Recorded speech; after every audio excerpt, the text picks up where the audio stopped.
Lieutenant Colonel John Malcolm Thorpe Fleming Jack Churchill, also known as Mad Jack, was a British Army officer and commando who was known for carrying some peculiar weaponry into battle. These included a longbow, bagpipes, and most importantly, a broadsword during World War II, fighting the Germans in Sicily, Salerno, and Yugoslavia. Funnily enough, some of my fondest moments in Day of Infamy occurred when I was trying to cosplay this man. I got the idea of a melee weapon challenge when I noticed several players actively trying to knife people instead of playing the game normally. My curiosity was piqued when I saw that these players were using melee weapons that weren't the standard knife, which was the default melee weapon available to players.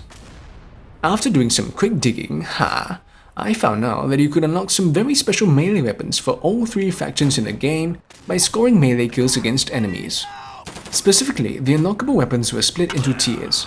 20 kills with the knife would unlock a shovel unique to each army, and 40 kills with the shovel would then unlock a special weapon for the faction. The gravity knife for the Wehrmacht, the hatchet for the Commonwealth, and the brass knuckles for the Americans. Another melee weapon, the Fairburn Sykes, could be unlocked for the Commonwealth faction with a further 80 kills with the hatchet. Imagining how cool it was to run around with these weapons, I was quite pumped to embark on my quest to become the melee master of World War II and unlock all the different melee weapons in the game. Now, this can be achieved a million times more easily by going on a game with bots and chopping them up there, but as a matter of honor to myself and Mad Jack Churchill, I decided to do this by scoring melee kills on real players in real servers, not bots. In fact, all the footage you see in this video was captured in servers with real players, without exception.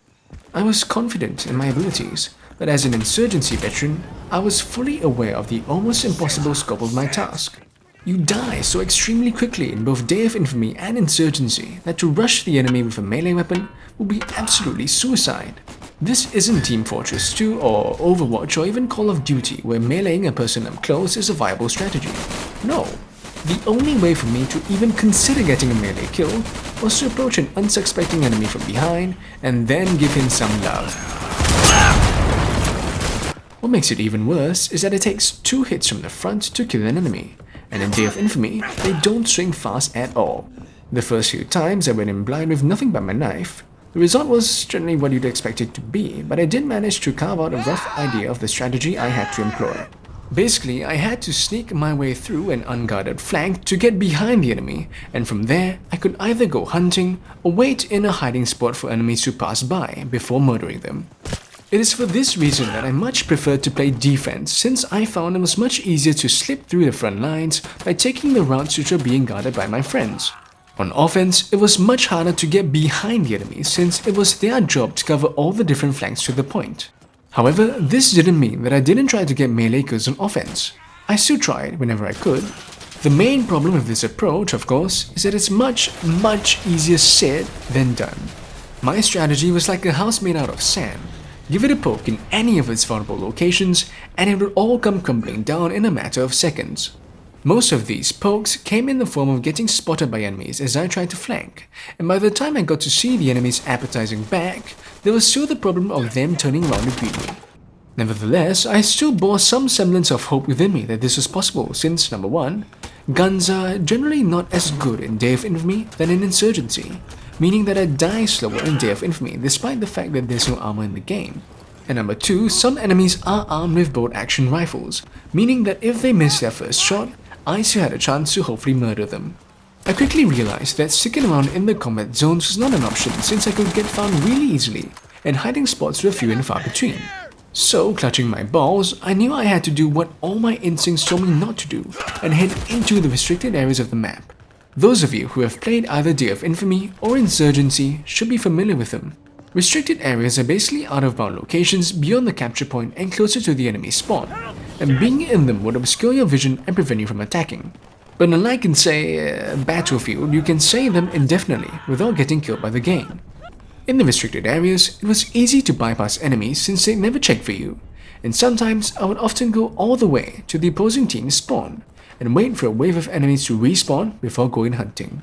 But if you're trying to emulate my strategy, do take note that you should wait for a few seconds before you rush after the fresh wave, because very often there'll be a couple of stragglers, people who are either customizing their gear or AFK players who have just come back, who will render all your effort going into the enemy spawn useless. What was frustrating about this is that even though being in the restricted area itself meant that enemies probably wouldn't see me, it meant that I had to follow the enemy into the non-restricted area to kill them.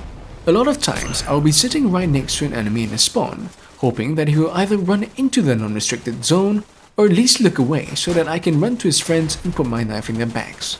Many times, I will be taking short naps as the enemy fired at my comrades over my head. Imagine this, a German soldier on D-Day who went down to the beaches, hid under a tank, and waited for enemies to pass before trying to stab them. This was me. Still, the whole process was quite fun because it made me feel like a ninja hiding in the shadows. Overall, I'd say that 40% of my time I had spent in restricted zones, though getting into them in the first place was another matter altogether.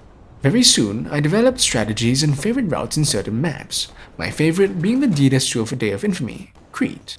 As a British soldier, there was plenty of foliage to hide in, and flank routes were very easy to access, meaning that I could often get kill streaks on unsuspecting Germans who didn't see me. The strategy was pretty much hit and run, attack the enemy, and if I lived to tell the tale, I would run back to my hiding spot or change my location before striking again. This was also possible for the Germans as well, making it possible for me to score kills for both the British and German factions. Still, scoring a melee kill was often a matter of having the stars align. If anything, and I mean anything, went wrong, I would most certainly die a quick and painful death. As mentioned before, enemies turning around was the main issue, followed by getting spotted by another enemy and getting caught in crossfires. Friendly fire, unfortunately, was a thing as well, because teammates would understandably shoot at anybody who comes out of the enemy spawn. All this meant that there was a much higher chance of me dying compared to getting a melee kill at all, and it was very common to have entire rounds where I got little to no melee kills, and I would quit in frustration. But as the saying goes, nothing worthwhile in life is easy to accomplish, right? To compensate for this, I would often carry a pistol or even a legit weapon like a submachine gun to storm through the front lines, especially if I was playing on offense, and I would also carry a smoke to cover my advance. While this is a melee challenge, it certainly is not a melee-only challenge, since my goal was just to unlock all the melee weapons for the different armies. This change greatly boosted my rate of scoring melee kills, since the actual hard part of my strategy was breaking through the enemy's defenses to get into the restricted areas. Once I got there, getting a quick stab off or two was a pretty reliable thing. If I was in the mood for it, i.e. in rage at my lack of melee kills, I would either pick up a weapon off the ground or use my own primary weapon to play some vanilla Day of Infamy, perhaps capturing a point or something, which really wasn't a problem since Day of Infamy is a really fun game in and of itself. Eventually, by sticking to established protocols and techniques, it was only a matter of time before I unlocked the shovel, or entrenching tool, for both the Allied and Axis factions. One thing to know about the shovel is that it has a slight delay between the swinging animation and the actual swing itself, which means that I had some trouble hitting people with it the first few times I used it, but I eventually got used to it. Following the shovels was the next tier of melee weapons to be unlocked. The more unique melee weapons specific to each army, which are unlocked through 40 kills with the shovel each. Naturally, since you can play the German faction on all maps but only one Allied faction on each map, I unlocked the Wehrmacht's gravity knife first, which sounds really cool, like some epic Covenant weapon straight out of Halo. It was actually pretty underwhelming once you used it because it was basically just a switchblade. Soon after that, I managed to unlock the Commonwealth's Hatchet, which is just plain awesome because you can effectively cosplay an irate lumberjack trying to protect his lands from invading German foes. But of course, my melee journey did not end here. I still had to earn 80 kills with the Hatchet to unlock the big boss of melee weapons, the Fairbairn Sykes knife. Unlocking this weapon would not be easy, and the path to it would be laced with many frustrating deaths and rounds with no melee kills at all.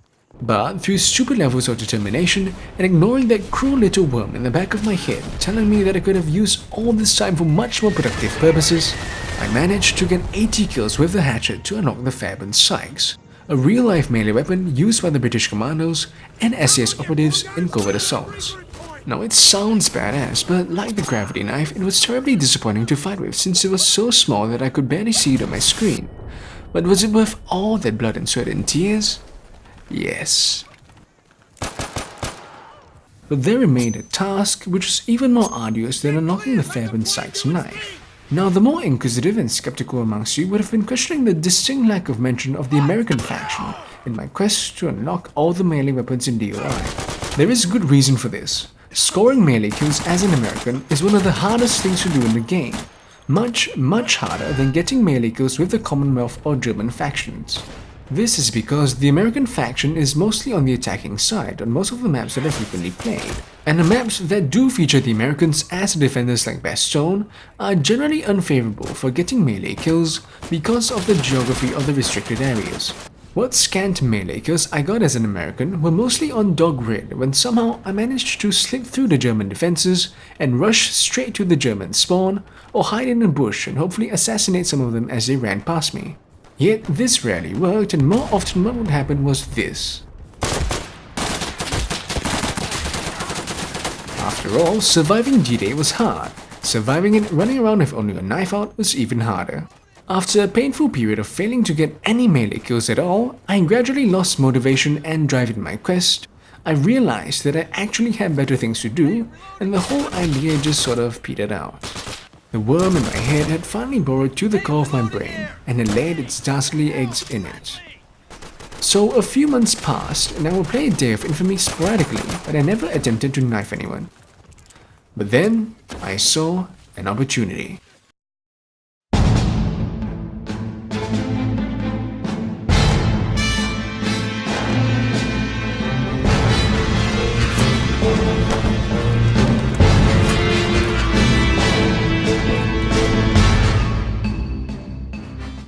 The free weekend meant that all the servers close to me would be fully populated with free-to-play scrubs who couldn't hit an elephant's ass with their rifle even if they tried. I was inspired once again to wield my knife in Day of Infamy. Using my Thompson or M1 Garand, I would storm through the enemy's defenses and run straight to a peripheral bunker. There, I would wait patiently as waves of enemies ran past me to reinforce their friends. I couldn't see them all the time, but I sure as hell could hear their footsteps. Sometimes, an enemy would enter my shelter but fail to turn around and spot me, and as soon as they left, I would sprint after him and murder him and his friends. Rinse and repeat. This damn sure got my heart beating, but I had to keep my cool. Very soon, I unlocked the shovel for the American army, and all that was left to do was to collect 40 kills with it to unlock the brass knuckles. I employed a similar strategy for use in maps like Foy, St. Lo, and the subsequent points of Dog Ridge when my team captured beach bunkers. I could feel my skills as an American ninja improving as I patiently observed my targets run past me, from a spot that they would never think to check, and when I was sure that the last one had gone, I would come out, send some love their way, and return. More often than not, quick reflexes and sheer blind luck would result in me coming out on top. The kills were racking up and the bar was filling up. Even if I got just 1 or 2 melee kills per life, I would be a happy man. I would just have to repeat this 40 more times to get what I wanted. Before long, and I mean before long because I managed to do it before the free weekend was over, I had finally achieved what I had set out to do a few months before, unlock the brass knuckles and thus the full arsenal of melee weapons available in the game. Unlike the gravity knife and Fairbairn Sykes, the brass knuckles are so much fun to play with. Can you imagine an American soldier on D-Day armed with nothing but brass knuckles beating up German soldiers with his fists? Just the thought of it gives me giggles for days. It helps that the brass knuckles are objectively the best melee weapon in the game since you can launch punches much faster than you can swing a knife. So there you have it, a comprehensive guide and my own personal journey with unlocking all the melee weapons in Day of Infamy. Of course, you could do all this with bots, but after doing so much for so little, I think I have the right to call you a pansy. Actually, scratch that. It doesn't matter how you play the game, be it vanilla, melee only, or any other challenge you set for yourself.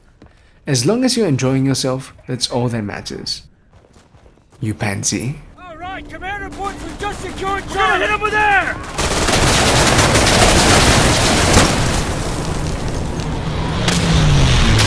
Yeah.